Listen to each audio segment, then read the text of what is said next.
Hey, welcome. It's that time of the week again. It's not Friday though, so don't get confused. You haven't lost today, gained today? I've no idea. But it is the wrap up. It's that time of the week where we get together, talk stuff, talk shit. We're dads living the best lives ever. Let's roll.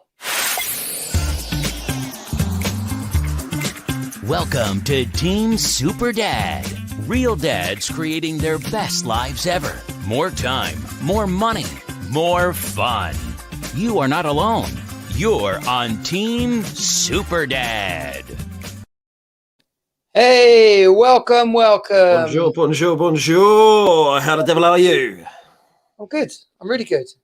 I'm, got a bit of swagger on me, which we'll talk about in a bit. But yeah, it's been a crazy week. Just I'm trying to write the show notes for tonight, just kind of giving us a rundown. I was trying to find some fun things to talk about. It's been a really it's been. I mean, as well as physically draining, I've been out all day, walks, and I've genuinely done more steps in the last 7 days than I've done in the last 7 months. And that says more about me than it does about the work I've done this week. But emotionally and work-wise, it's been absolutely mental. Again, I like being busy, but there are degrees. But emotionally, this week has been tough. This has been a rough week in so many ways. And as an F1 fan, I just dropped a bombshell on you as well with the show notes. Didn't know about. So yeah, I've been out all day, and we've lost one of the what I would sort of call the kind of cornerstones, one of the foundations of the motorsport that I love. Yeah, R.I.P. Murray Walker, which we'll come back on a little bit in that. We'll talk about some of our favourite F1 memories. If you're not an F1 fan, well, tough. You should be. You should be. Basically, it's one of the greatest sports on the planet. It is. And yes, it is a sport. I brought no argument in this. It is an incredible team sport. No, it's up there in terms of world viewers. Isn't that's how it kind of ranks, and you can justify it. I wonder where it's. Maybe you can do a little Wikipedia whilst I'm waffling on. Most watched sports. Let me have a go at that while you waffle. Yeah. So here we are. We're on the wrap up 31. If you've not joined us before, then you've missed 30. Well, actually, I was about to say 30 epic episodes. You've missed 30 evolving episodes. We have got into this, started off just me, kind of a 20-minute wrap up of my week. And as I worked to pull other dads together, I got introduced to Glenn, and here we are. And we do this each week. It's sometimes some more people. We had Colin on the other week with Rich, and I've met two guys who do another podcast. Very similar,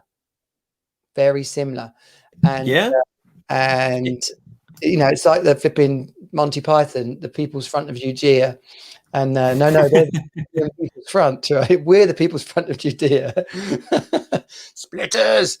They're two dudes from London.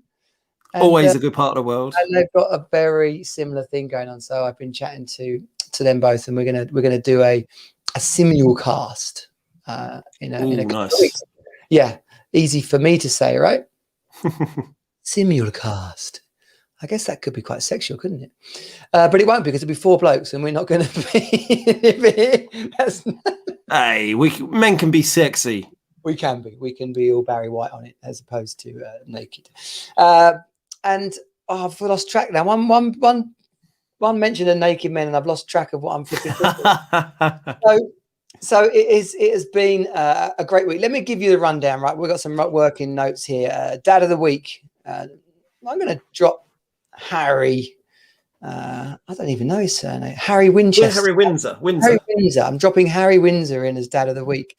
Although now they've got all these branding things, he might have rebranded to Harry Sussex or Sussex Royal. Harry the Royal. I've been checking in and catching bits of the interview, and they all the Yanks are calling him the Duke and Duchess of Netflix. Nice. Which is quite funny. And then hot in the 90s for our regular listeners, watchers, viewers, subscribers. Yes, subscribers. I'm talking to you. We love you, subscribers. If you're not subscribed yet, hit the bell on YouTube. Hit the follow and like. Get the notification bell on Facebook if you're listening to the podcast, and of course subscribe. If you're my neighbour, What, just listening through the walls? Yeah, I'll put a note on the door when we're going live. Yeah. So hot in the 90s. Our little tribute to the hottest women from the 90s. We're going to do a Big Brother tribute, in particular to one special lady this week. Dating. We love a Johnny dating update. And there was an interesting development in my dating activities this week, which had me feel a little bit like Del Boy as I prepped dinner on Friday night. And also this is we're going to try and keep funny and light, but some heavy stuff has gone down this week. Sadly, a lady got murdered in the UK. Sarah Everdeen, yes, Sarah Everdeen. So respect to her and her family, but it has thrown up a whole shitstorm here in the UK, which we're going to loosely touch on without getting ourselves into too much complications. Some Murray Walker memories and a tattoo fixer showdown. I happened to catch a bit of tattoo fixers last night, which just had me cracking up, which we'll get into. But if you haven't seen Tattoo Fixers, it's the most ridiculous program where someone who's got a fairly innocent and not necessarily that bad tattoo, and they go to a professional tattoo parlor, very professional tattoo parlor, and they turn a small tattoo generally into a massive tattoo under the guise of we fixed it. And it's always the same thing as well. It's always skulls with flowers, and the women always come in and have a mandala. An elephant mandala or something like that. And it's just like, it's the same bloody thing. You know one thing and you don't even pretend you're trying to talk them into it. That's what they've come for. It's like a DJ doing his favourite mix. Yeah. Signature mix. So we'll keep on to that one because that is one of our light topics. So normally listeners, the wrap up is a banal bit of banter as we unearth.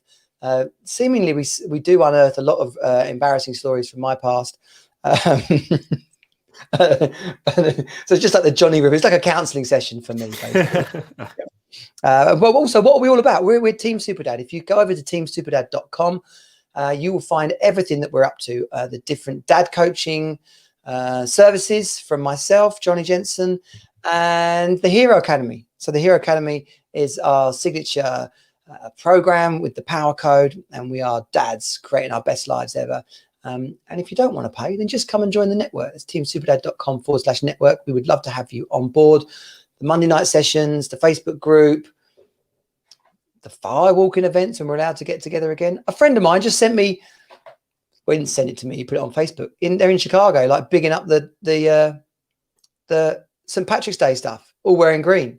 No masks. Oh, God's sake. It's like, it's St. Patrick's Day. We don't have to wear masks. It's fine. Oh, yeah. COVID doesn't, it's allergic to Guinness.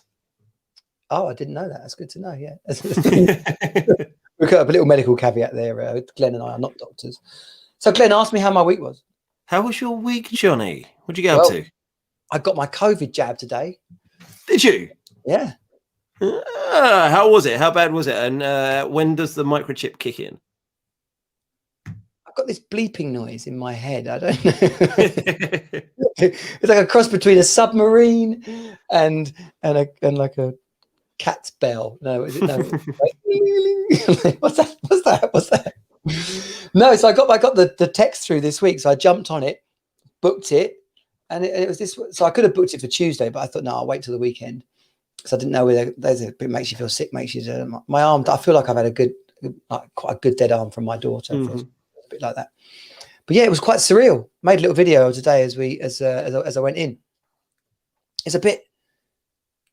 I don't know. You kind of just you're aware that this moment in history is going on. Mm-hmm. All like millions of people have had this jab, and now I'm standing outside just a everyday doctor's surgery in Maidstone, Kent, and I'm about to go and get this jab that I don't know. If you hunt around for it, people will tell you it's not any good. Clearly, the general consensus is it is a good idea because we're better than having a pandemic. Yeah, and I'm standing there, kind of just waiting, Mr. Jensen. Yeah, do the thing. Yeah. Good address. Yeah. And then stab it in your arm. Off you go. No sticker, no sweets. Oh, what? That's the only reason I was going to do it. Loads of different. Well, I did get a little card saying you've had your first. I get, which is basically a COVID passport. Yeah. Where's the lollipop? Come on. Bring some lightness to this thing, or a sticker, surely. I love that you probably went in there and before they said, right, let's get ready to inject. And by that stage, your trousers are already down your ankles, arse is in the air, and I'm backing in with my heart. Let me see the guy in the arm, Mr. Jensen. Oh, sorry. Just an excuse to get my trousers off. But you're feeling all right, yes? It's not kind of wiping you out or anything. No, it's feeling good. It's in there. That jab one, I'm all off and running.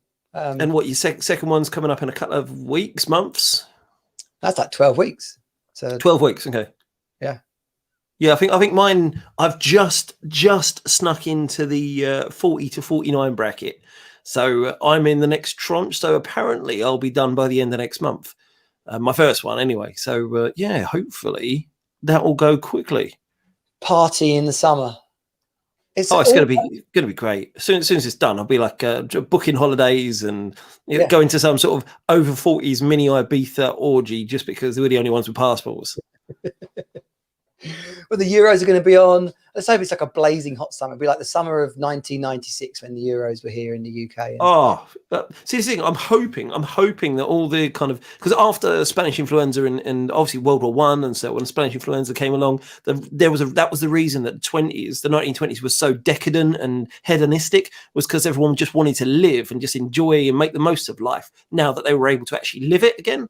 And I'm hoping that it's going to play out and it's going to be a good long summer. Oh man, I don't know. I don't know if life can be like that a bit. Referencing summer of '96 and just what a blast that was. Pre social media, Chris Evans was just owning the radio.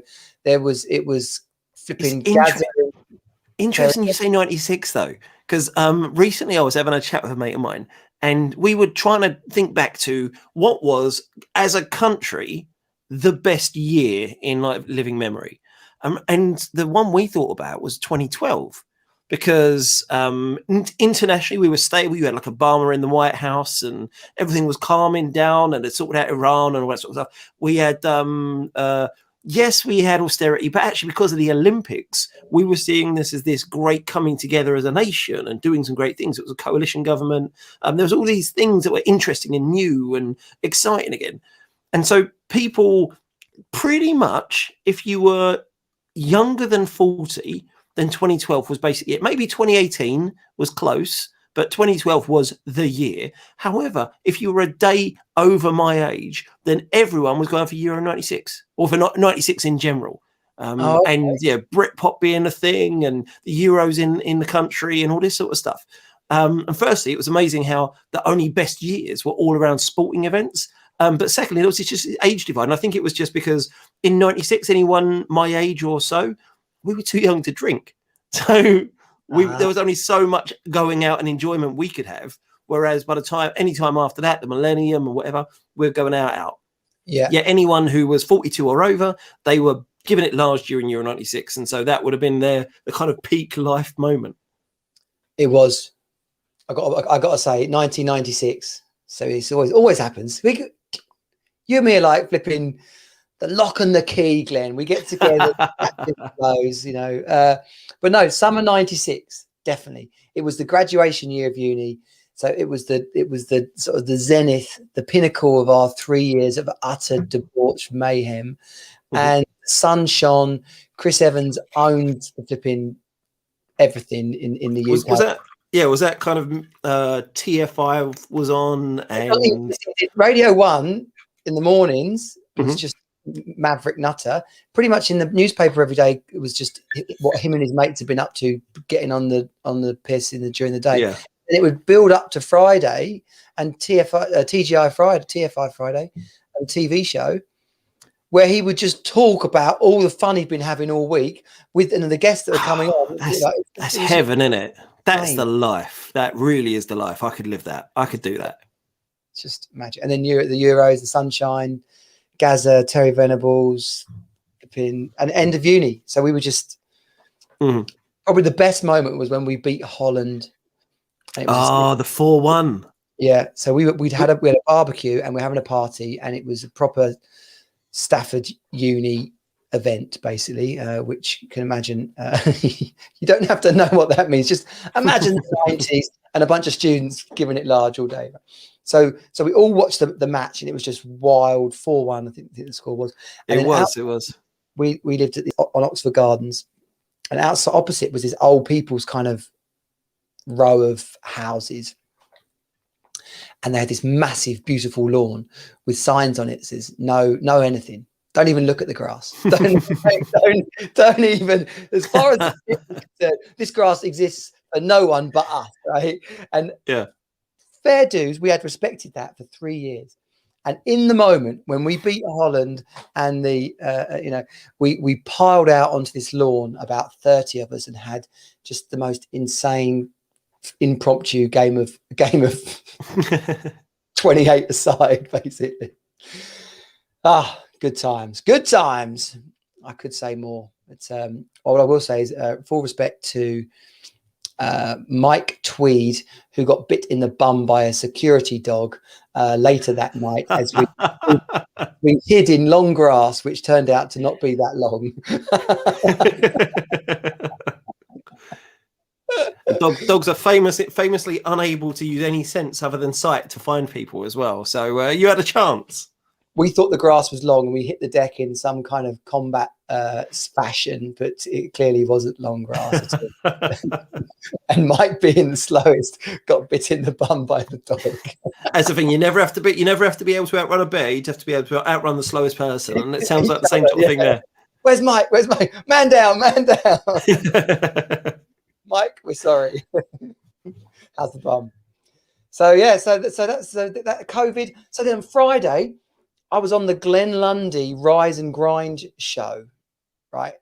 If you're on Facebook, which obviously a good percentage you are, hashtag Rise and Grind, Glenn Lundy with a double N in Glenn. And this guy is a dude. He's on episode 826 of his 5:30 a.m. live show. Ouch. I didn't even realize there was a 5:30 in the morning. Yeah, 5:30. So yes, how he gets up at 3:30 to prep for it. He was on my podcast he was on this podcast. He was on Team Superdad podcast. So you can go back and listen to the Glenn Lundy episode. And so he said, "Oh, come on, I'm doing this thing on intentional parenting. Come and be the Friday guest." So he's had something like 2 million views of the Rise and Grind show. And he's a dude, right? The guy's got 8 kids. Eight kids. Oh, that's greedy. And for anyone who's just relieved that the homeschooling adventure is now over, his wife chooses to homeschool. So there's a bit of a religious kind of Christian thing going on in the true American style. But the guy is smashing it. He's become buddies with Grant Cardone and all these kind of internet dudes. And so I'm in the show, and I hope everyone loves our little Team Superdad intro, okay? But it's nothing compared to Glenn's beautiful. And then he goes, so when I'm playing the music, I'll cut to you, and you've got to be dancing. So, of course, I'm British, I think you and I bring in a bit of energy to our adventures and to our lives, but Glenn's fully pumped. He's like, it's Friday, and today we got and it's the Rise and Grind. And so he's like, you got to be dancing. So I'm like this, dancing. Made me realize how little energy I bring to the start of each day. So now I'm like, okay, right. But that's because you've got to level your energy out over the day. I mean, look at that guy. When it hits about 7:30, 8 at night, he must be dead on his ass. No, I would rather be absolutely wiped out in the morning and then ramp up for a big night. All the fun things in life happen in the evening and night time. No one wakes up and that's the best moment of their day. I know, and I think that's where the world is going a bit weird and wrong. Yeah, there's this idea that if you get up early and you're a morning person, not a nighttime person, you're more virtuous, you're better at life, you're winning because you're able to function first thing in the morning. So where did that come from? Where are they going to be at 7:30, 8, 9 o'clock at night when you're putting the hours in and making things happen? they're going to bed ready for their early morning start. No, you've got to tune in to whether you are a morning person or a night person. What does in the book Peak Performance, great book, just finished it a couple of weeks ago, they talk about night owls and is it morning larks? Yeah. That sounds a bit shit, doesn't it? I'm Yeah, a morning who wants to be a fucking lark? I'm a morning lark. What is a lark? It's a bird, right? Yeah. Just a bird that, one of these ones that are up with the larks. You're up first thing in the morning. They're up chirping and tweeting away in the bastard morning. There's got to be something better that gets up early than a lark. A cock. Yeah, I'm a massive morning cock. A morning cock. Cock-a-doodle-doo. That works. Yeah, That yeah, work. yeah. The animal up in the morning is the cockerel. Yeah, I'm a morning cock. Okay, good. Hey, baby, have we met? Did I tell you I'm a massive morning cock? Here's a funny story. So I'm about 16. No, I must have been a bit older than that. Because I got family in Chicago, right? Spent many most of my teenage summers in Chicago. So I went back to, so second year of uni, I spent the summer in Chicago. So, but of course, I'm driving in the UK now. And naturally, like any red-blooded, stupid British gentleman, I had two car crashes by that time. Right? So I'm at this party with a bunch of my friends from Chicago who at that point are a little bit younger than me, but particularly back in the day, if you're 17 in America, that's a whole world of difference to a 17/18-year-old English bloke. Because I mean, in America, you can buy a gun and you can be you'll have driven a car for years, but you can't buy yourself a lager top.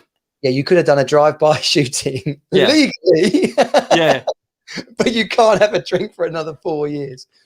So we're at a party, which is actually quite a like barbecue and laser tag kind of thing.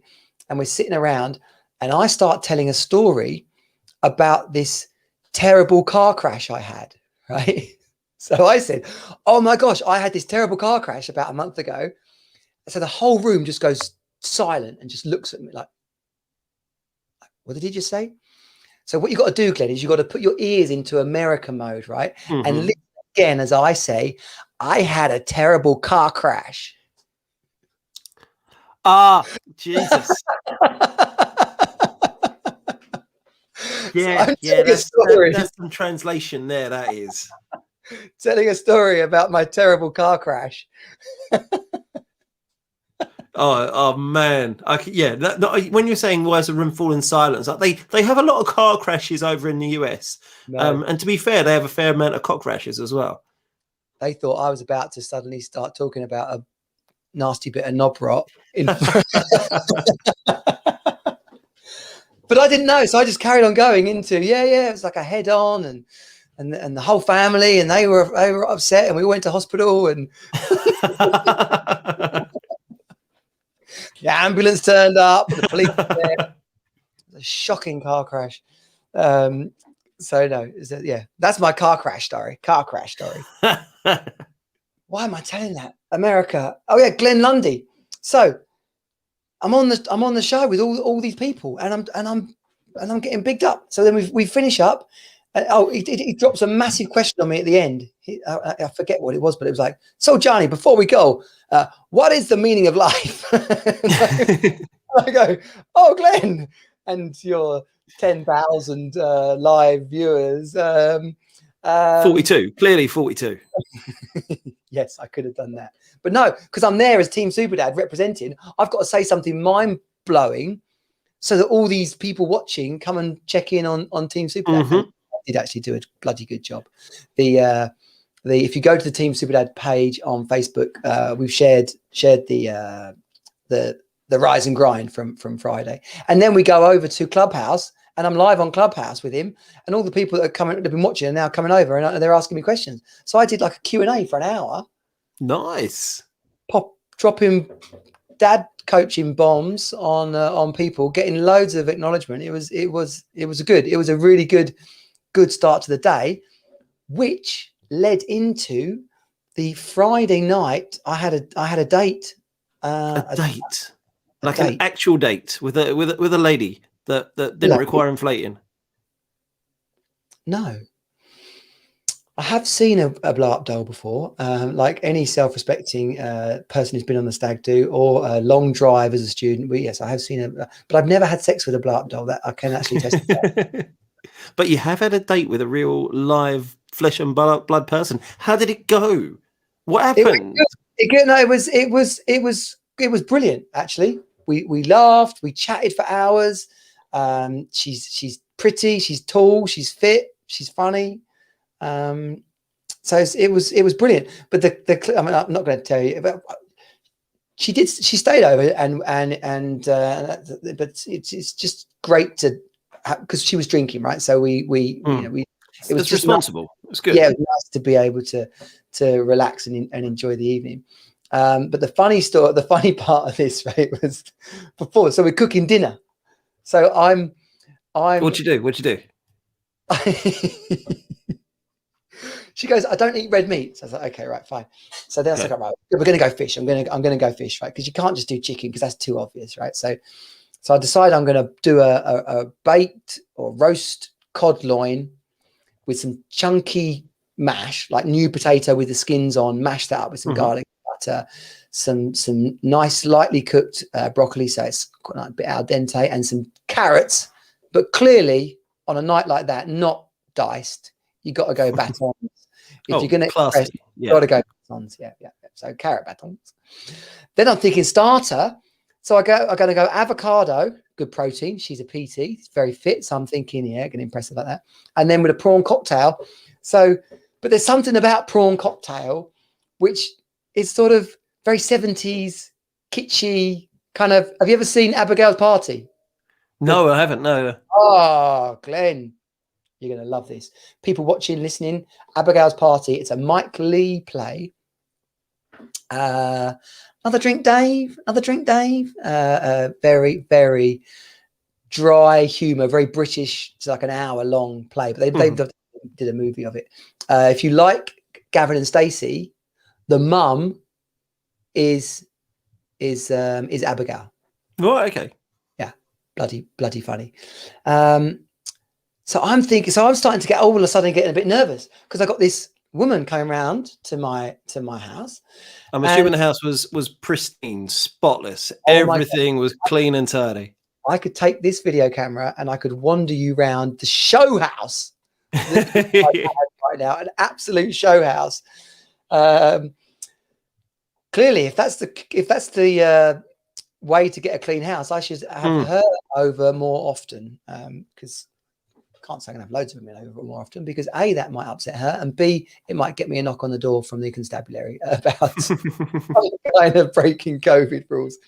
All about support bubbles. And so she's your support bubble. She's a support bubble, definitely in my support bubble. So I'm thinking, like, this is all suddenly a bit weird. I'm cooking like a date meal, like a date meal. And then at some point I'm going to have to open the door and go, good evening.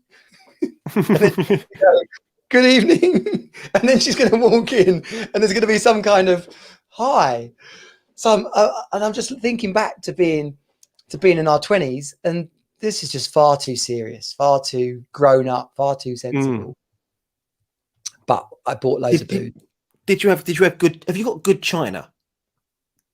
No, didn't even. No, it does match. So it does match. But I didn't have any. I got wine glasses, pint glasses, and kids' tumblers. And I knew we were going to have gin and tonic. Didn't have any gin and tonic appropriate gin and tonic glasses, tumblers. Like balloons or tumblers or something. Yeah. But that moment of awkwardness kind of passed quite quick. It was all right once she got there, and the meal was kind of happening, and the presentation. I cut the avocados in half, mixed it with some onion and some tomato, mashed it up, put it back into the avocado shells, prawn cocktail on the side, couple of little chunks of lemon for sort of looking at garnish, bit of dill sprinkled over the top. That was made.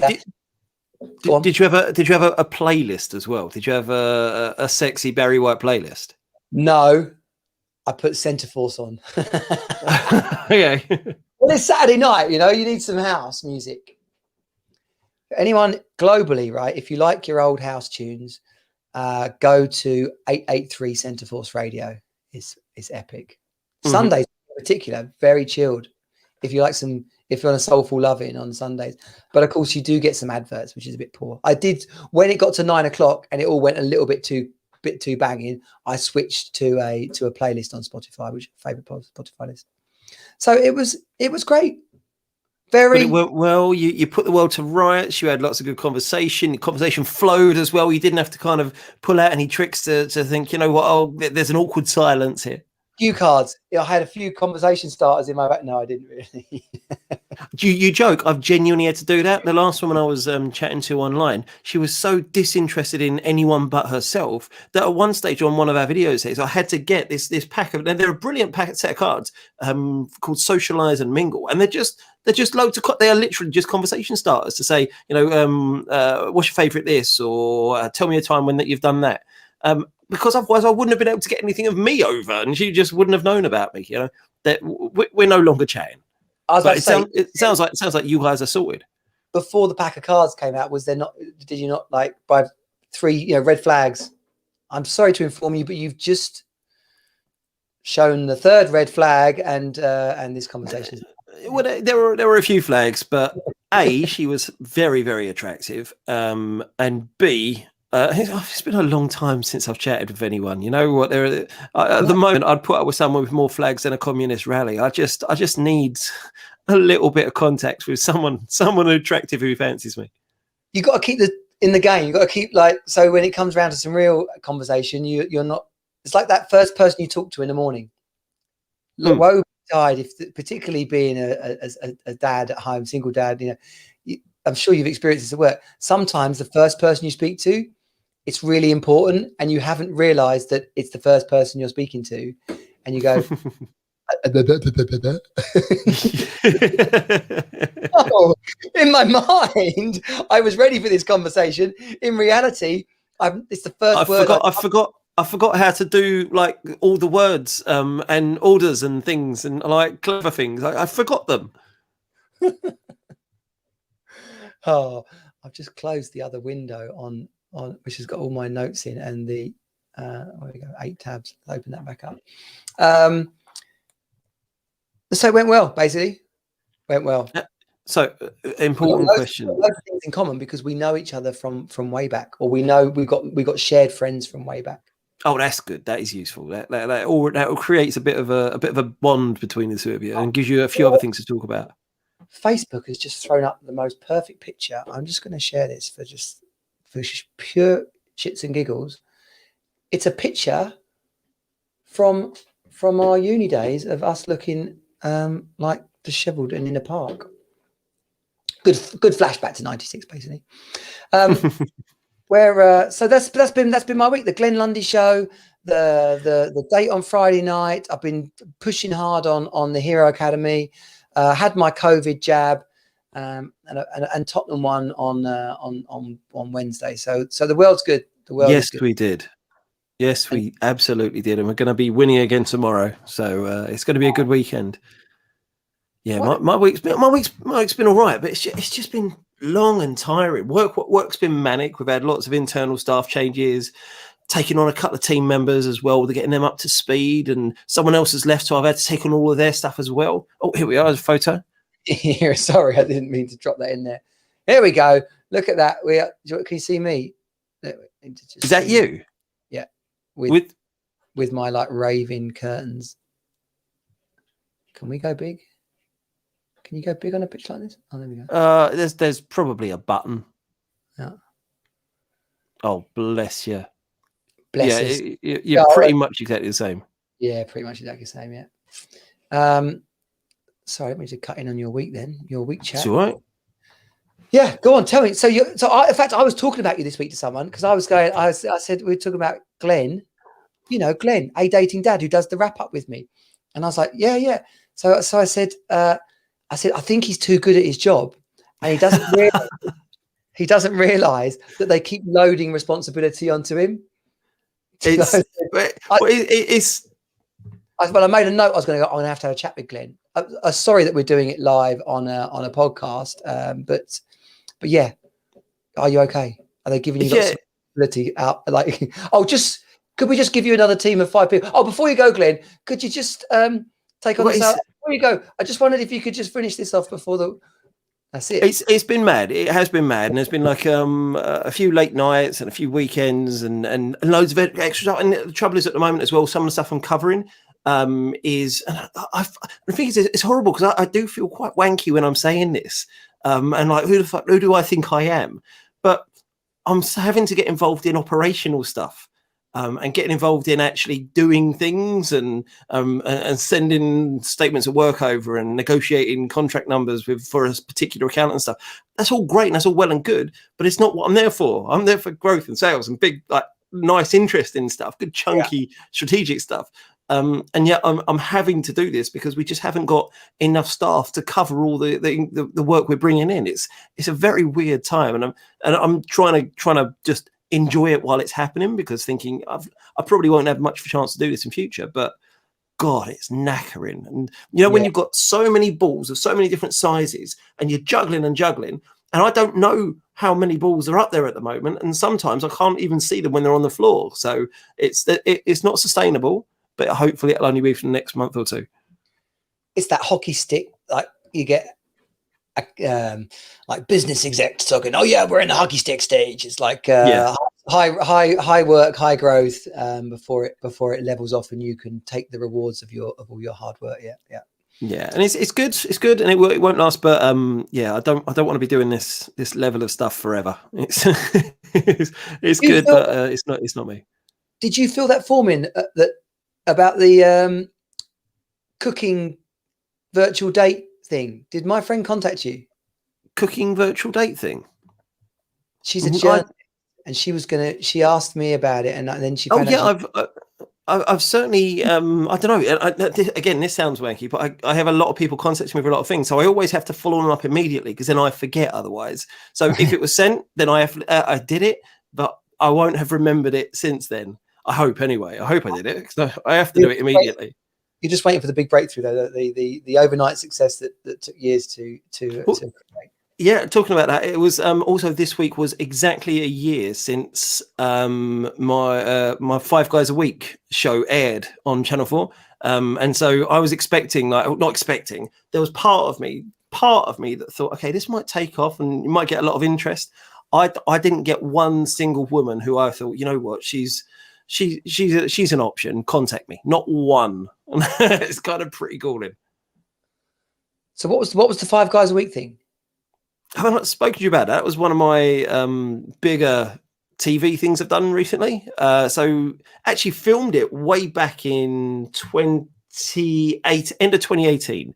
And just because I write blog and bits and pieces, I'm fairly well known in that sector. Last minute, I got a phone call from someone saying, "Oh, but are you free in like 2 weeks' time for a day or a couple of days? We don't know exactly what, but we're filming a TV show." It's not the actual show. This is a pilot. So realistically, what they do with pilots, and I don't know how much TV work you've done, but generally speaking, pilots, they will film them.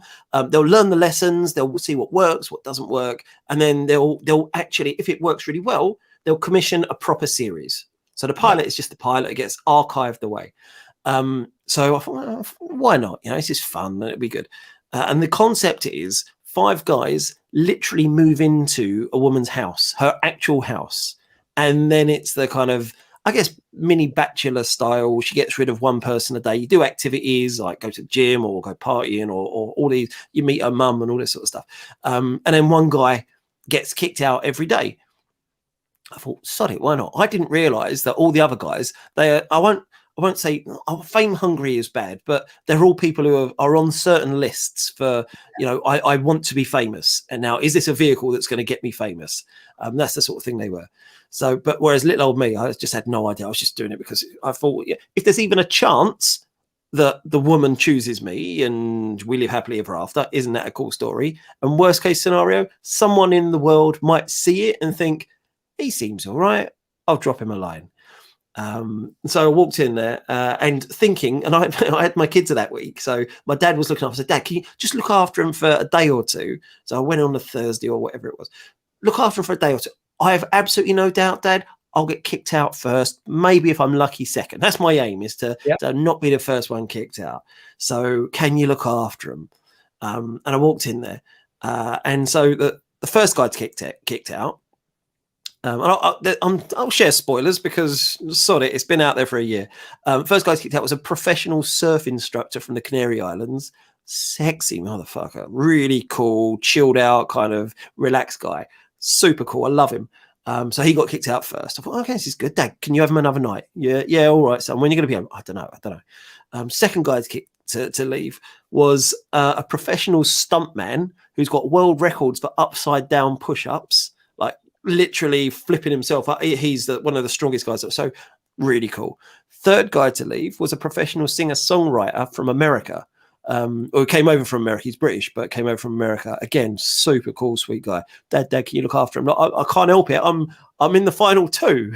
Come on. All right, son. Just whatever. Yeah.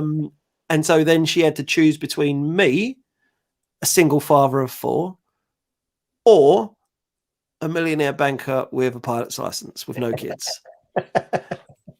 Guess which one she chose.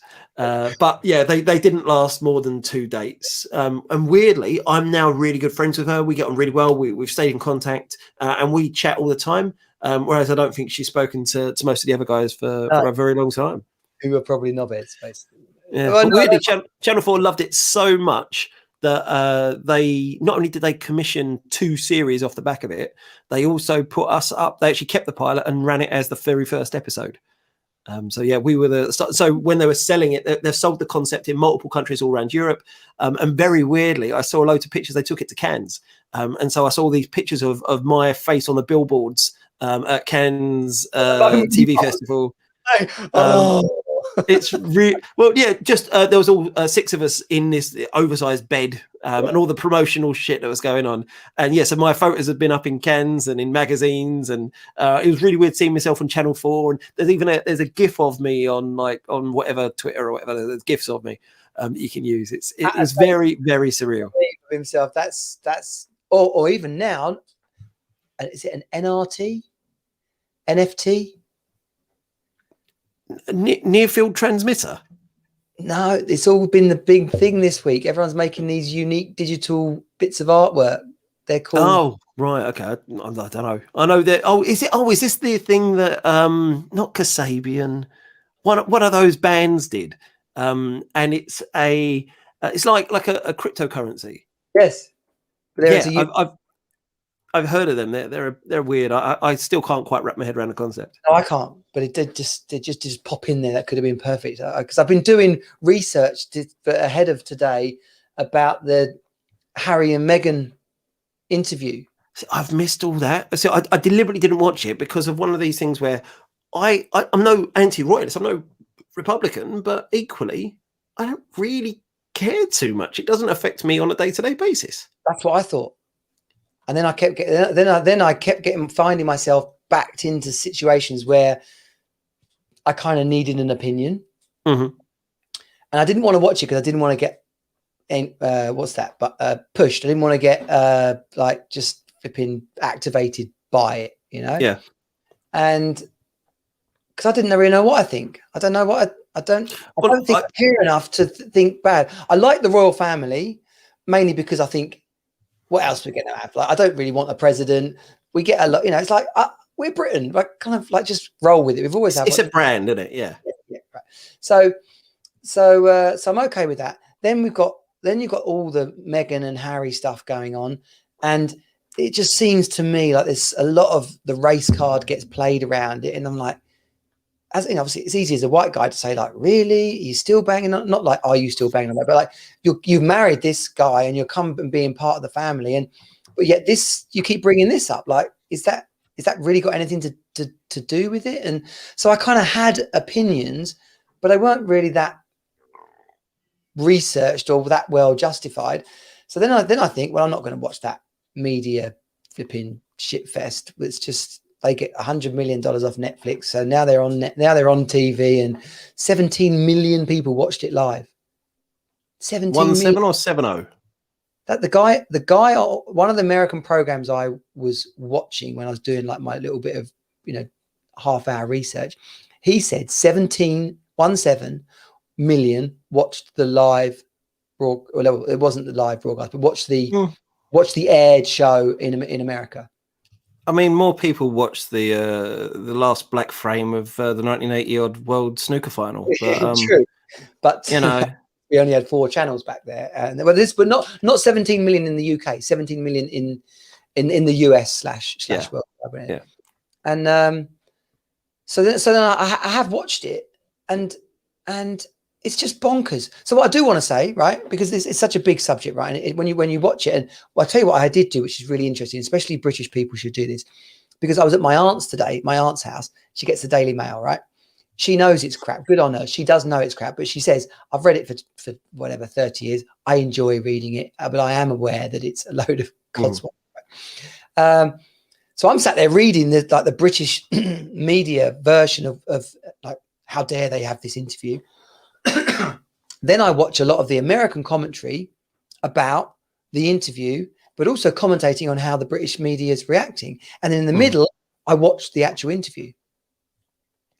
And I think everyone's got to take this rounded approach. And it just strikes me, and most of all, that Harry is he's sort of reacting against what happened to his mum. He's reacting against the establishment that he's been brought up in. They talk about being trapped. And like, I couldn't do what I want to do. They wouldn't let me. I had to leave or stay, but I couldn't stay and do what I want to do. So I got to leave so I can do what I want to do. And now I'm getting caned for leaving by the British press, who are actually then blaming my wife for why I'm leaving. And they start bringing up these different examples of things they said about Kate, things the media said about Kate, and then things the media said about Meghan. And it's weird. It's like you can't deny it. It's a combination of racism and xenophobia, because I think her being black plays into it, but also her being American plays into it as well. And she's an independent minded and independently made woman. They don't like that. And because I read a little piece which was basically saying the royal family is all about subsuming oneself within an institution. You're there for the institution. It doesn't like individual glory as such, whereas they're millennials.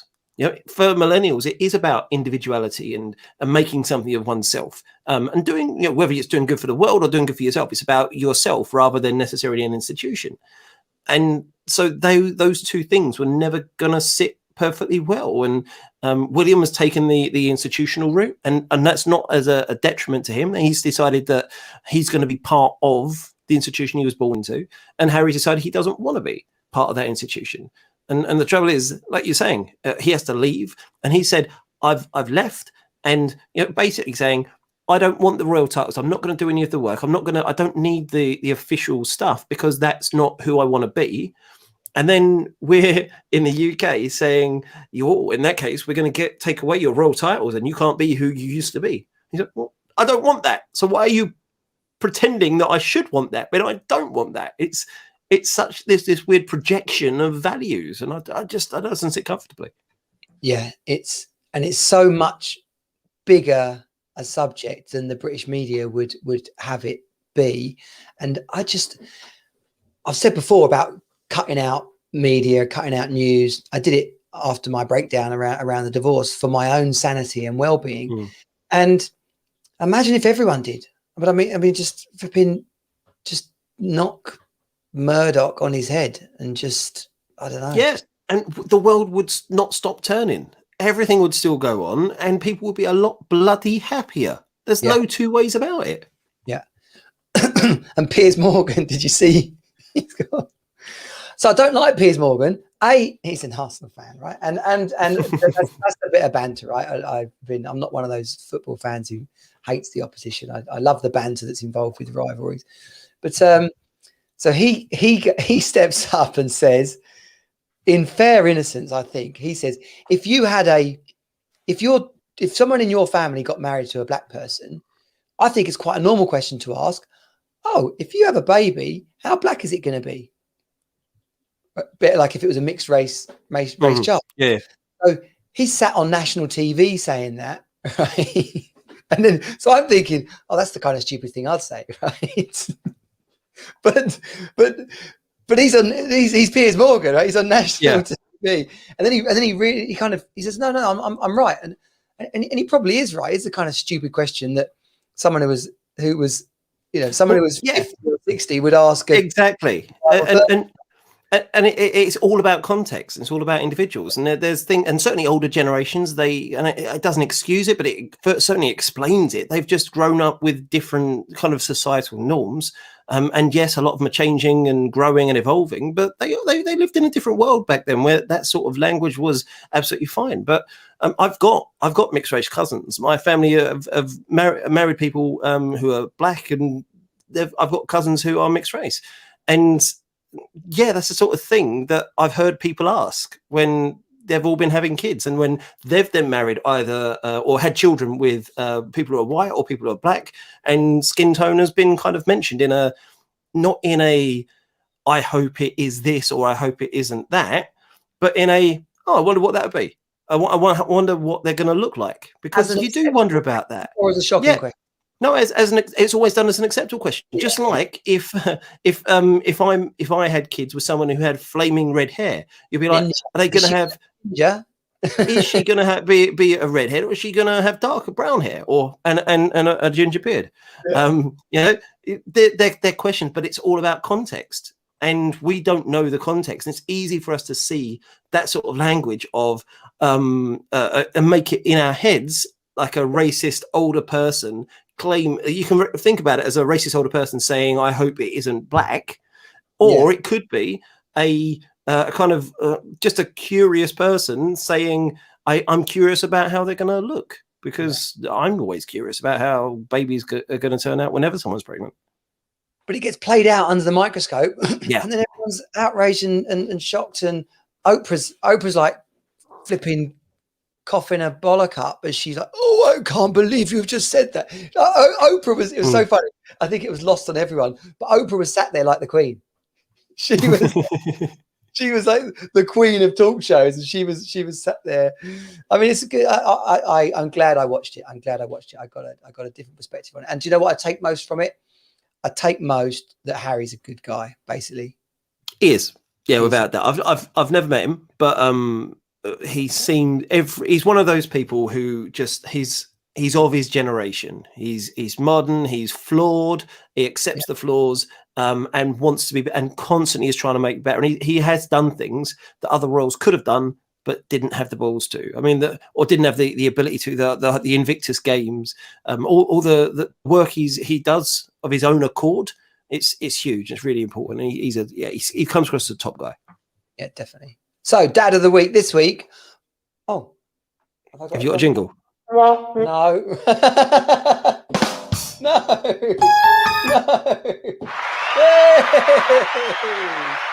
There we go. I need to label those buttons. Harry wins a good Dad of the Week. There we go. Big Brother. We're running out of time, right? But just briefly, Hot in the 90s, our favourite, the feature we get the most reference to, most comments back. So Davina McCall got herself into some hot water this week, which again, we're going off the back of one serious subject to the next one. We probably won't speak too much about what went on, but she was the host of the Big Brother in the UK. For many years. She's no longer, but when it was, I won't say when it was good, because it was only good for the first couple of seasons, but for I'd say its peak years.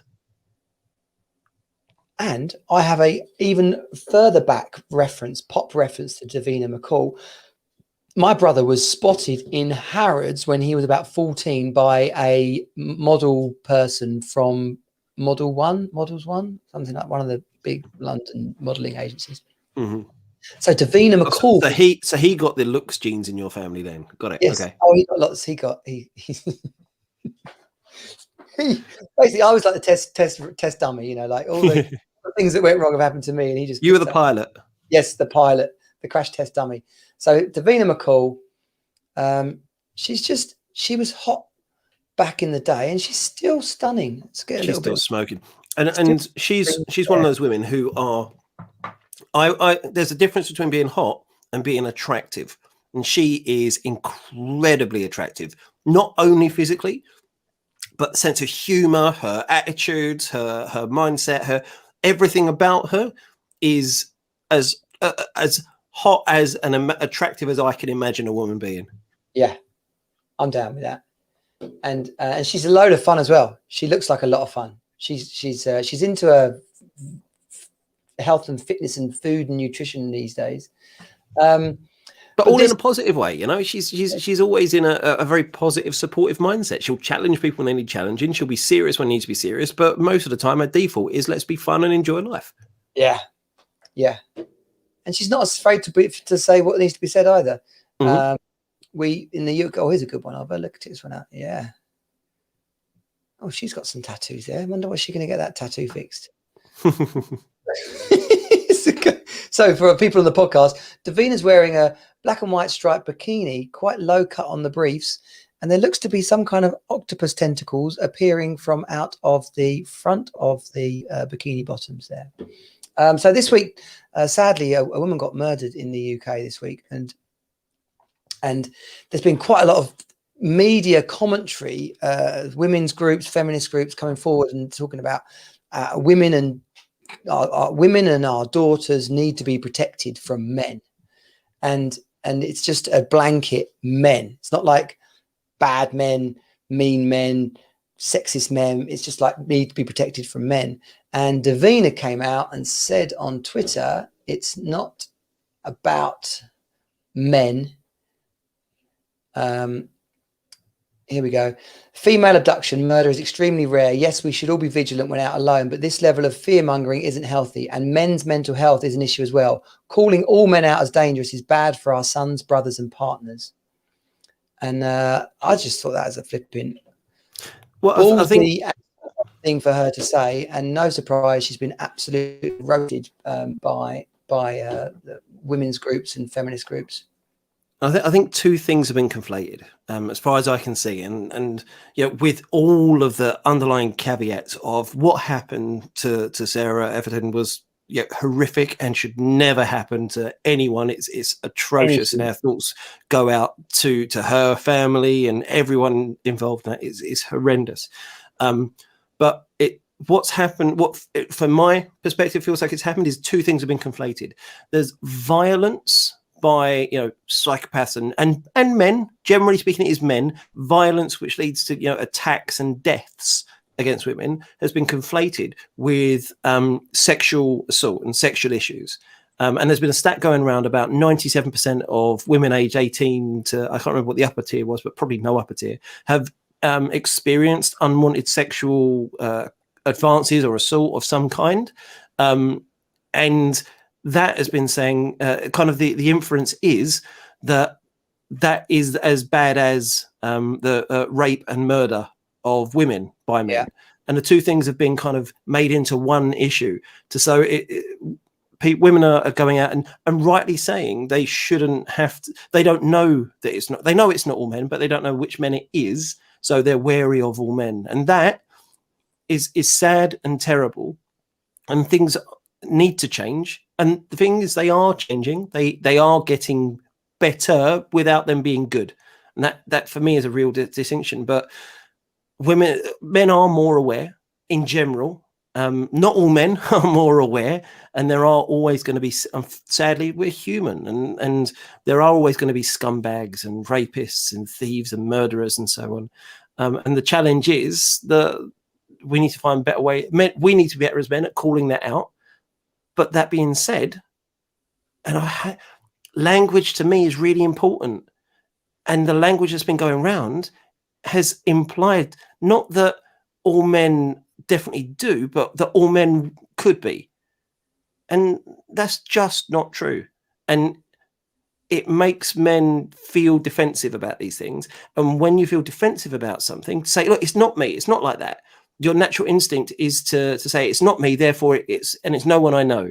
You kind of go into that defensive mode and stops you from thinking, I know it's not me, and I know it's not people I know, but when could I have been better about that? When one of my mates said something that I could have maybe called out, it stops you from doing that because you feel attacked. And when people feel attacked, they go into defensive mode. And so it's a tricky one because I don't think it's intended to be attacking all men, but as a man, that is how it feels. Yeah, and the important thing about that is that then some of those men that need to hear that message then stop listening because they're listening for something different. They're hearing something different, and then they're missing the message, which is, I don't know what the message is. It's this is the appropriate way to ask a woman out, or this is the appropriate way to say, are we going to go back to my place and have sex? So like, just have it be, because I mean, surely women at a certain appropriate time want to be asked that question. It's a really tricky balancing because, and again, this is not all women, but generally speaking, all the women I've engaged with, they want the man to take the lead in things. They want the man to pursue and to hunt as such, and that is true. That's a fact for all the women that I've ever engaged with. I'm not saying that's all women with all the caveats applied, but generally speaking, society says men take the lead, and men are not. And this is a bad word to use, but the aggressor in that, they're taking the lead. Take the lead, yeah. And we're also now, we shouldn't have to be told this, but being told don't do this or don't react to that. And it for some, it can be quite confusing. I mean, it's also one of those weird ones where to most of us, it's bloody obvious. You know, just like it's a standard thing. If a woman walks up to you wearing a bikini, that doesn't mean you can grab her ass. But the message she's giving is, it's a sexual image. And if she's acting in a certain way, then that can lead a man to think a certain path. And it's a tricky one. It's difficult because there's so many different contexts around, but it's difficult to really be able to say one blanket, you should or shouldn't do this, when nuance is everything. Yeah. Well, my daughter, you know, we go swimming a lot. So I specifically seek out and buy her. She wants a two-piece, a bikini. I don't even like calling it a bikini because she's too young for that. But you can buy, but you have to hunt high and low for them. A sports bikini, like sports swimsuit, two-piece sports swimsuit.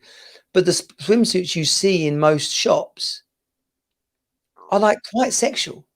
Yeah. There's a Love Island swimsuit. 9-year-old, and they're frilly, you know, cut high up on the bum, and I'm like, there's no way I'm letting my daughter wear that, because as a bloke, I know what I get triggered by. I don't mean I get triggered by seeing little girls in bikinis, but you do when you see an attractive woman in a bikini, it triggers you, like, wow, look at her. And so then you know that there are weirdos out there, and you say, well, I definitely don't want anyone having that thought about my daughter because she's wearing that bikini, so I'll buy her an appropriate one.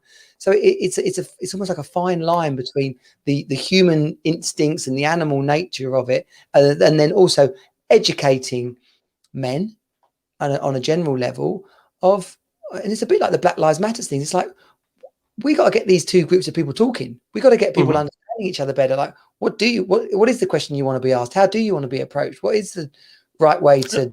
There have been some good things coming out of this. So some men on Twitter have been asking, well, how can I be a better ally? What can I do? And there's things that I've always done as a matter of course, because I've been hypersensitive to this sort of thing. Like if it's at day or night, nighttime it's exacerbated. But actually, if you're walking down the street and you can see a lone woman in front of you, even a pair of women walking in front of you, well, cross over and walk on the other side of the street, because they're going to know that a man's. They don't know you're not doing anything wrong. They don't know you're just listening to music or whatever. They don't know you, so they've got no reason to. They're going to fear the worst, because that's how women are forced to feel by society. So cross over to the other side of the road if you can. Make a phone call to your mum. It's not doing. It's a little thing you can do, but it makes a real difference to people. And it's small things like that. That is the opportunity for us to learn about this and to remind men, call your mates out. If you're sitting around and they're leering over some woman or making rude comments to the waitress or whatever, just say, mate, that's not cool, is it? And it's not Imagine that your sister, like, yeah, call them out on it, exactly. Yeah. But and part of me, it almost is. I get a little bit frustrated at that's what if that was your sister? What if that was your mum? It shouldn't matter because you're just a decent human being. That sort of behavior isn't acceptable. So you should be better than that. But the other part, the kind of flip side to me is, yes, of course, women should be allowed to wear what they want without fear of assault or rape or murder or anything like that. But my kids should be, let's talk about boys and this. So my boys should be able to wear a Spurs shirt and walk into any pub on North London Derby Day around the Emirates and have a beer with his mates and laugh and joke and so on. He should be able to. But in reality, we don't live in this utopian society. If he did that, he would probably get his head kicked in. So I have to train him not to do those things. I have to train my kids that if it's late at night, don't walk down a dark alley. They shouldn't have to think that way, but we do. We live in the real world, so it's about minimizing risk. Now, frustratingly, women have to minimize more risk than men because that's the way things are, and it shouldn't be, but we live in a real world. And while we do, we just have to keep training our kids appropriately. Yeah, and keep the dialogue open and up about it. Yeah. Well, and I was just when I did the Hot in the 90s and I was going to do Big Brother, I went and did an article on the Daily Star, right? No surprise, the Daily Star, right? But the top 10 sexiest Big Brother household mates, the pictures of the women who are on it are highly, highly sexual. Boobs, bikinis. And yeah, on the one hand, that should be fine. But on the other hand, is what's they're being dressed like that to get attention. It's a twisted subject. And that's why both sides need to be in the conversation. Both sides. But I think good on Davina for standing up to that conversation, basically. Yeah, I think just like everything else, she's entitled to her opinion, and she's saying something that she truly believes, and from her perspective, and it's a perspective I can agree. You can say, I believe that not all men. We should be careful about the language we use about describing the perpetrators of this violence, and that is true. At the same time as men need to be better. Yeah, both of those things can be true. They don't. It's not an either or situation. I hate the partisan language, the partisan politics of if you're not saying exactly this thing, you're wrong. And I can't stand that. Yeah, better people, better world. Well, the future's ours to create, and that's where all these conversations need to go. Is what would the ultimate future look like? Right, let's start making it. Let's start making that. Yeah, well, that's the future. But one thing that I'm sad that we've lost from the past is a certain befuddled commentator that lit up my life. Absolutely. Tell us, how long have you been an F1 fan, Glenn? Well, I've been an F1 fan since I was a kid. Since back in the days when it was on terrestrial TV. And for those who didn't know, I'm such my youngest son is called Jensen after Jensen Button, not after you, Johnny, sadly. But I've loved the sport, and it is a sport, and it's incredible. And I've loved it since I was a kid. And as I was growing up, the voice of F1, without you get certain voices get associated with certain sports, and so you hear that voice, and it doesn't matter what they're saying, it takes you into that sport. And the voice of F1 is now and will forever be the great Murray Walker. He didn't ever try and be the expert. He never tried to be this slick media trained personality. He was just genuinely a fan who loved F1 so much and was just felt privileged to be part of that and to be able to share his enthusiasm with the world. And I think he's inspired a generation not only of F1 fans, but drivers and engineers as well. Yeah, and commentators in other sports as well, to be that alive, to be that, he's off. I loved he had they called them Murrayisms, where he used to he'd say something and it sounded so ridiculous, but as he said it was fine. It was like this is an interesting circuit because it has inclines, and not just up but down as well. And and the lead car is absolutely unique, except for the one behind it, which is identical. So he just make these sayings and these phrases and these things that would just like stand out. And unless I'm very much mistaken, I am very much mistaken.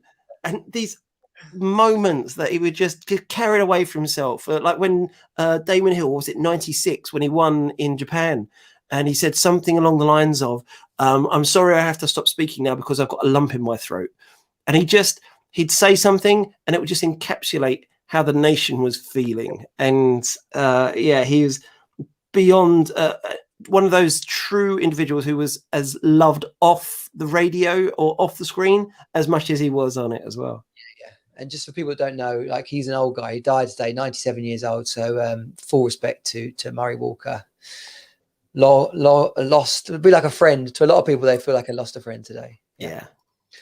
Well, Glenn, we'll do tattoo fixers next week because we've been on long enough for people to put up with. Sunday tomorrow, I'm going on a bike ride to try out my road bike for a duathlon I'm doing next month. So I've got to get out there on the bike. Oh, nice. I'm got a bit of time by myself. It's Mother's Day, and as much as I've wanted my kids to spend the full day with their mum wasn't really interested in doing that. So she's only going to have them for an hour or a couple of hours. So hopefully they'll have a good time, and then I can make them give them hugs in the evening.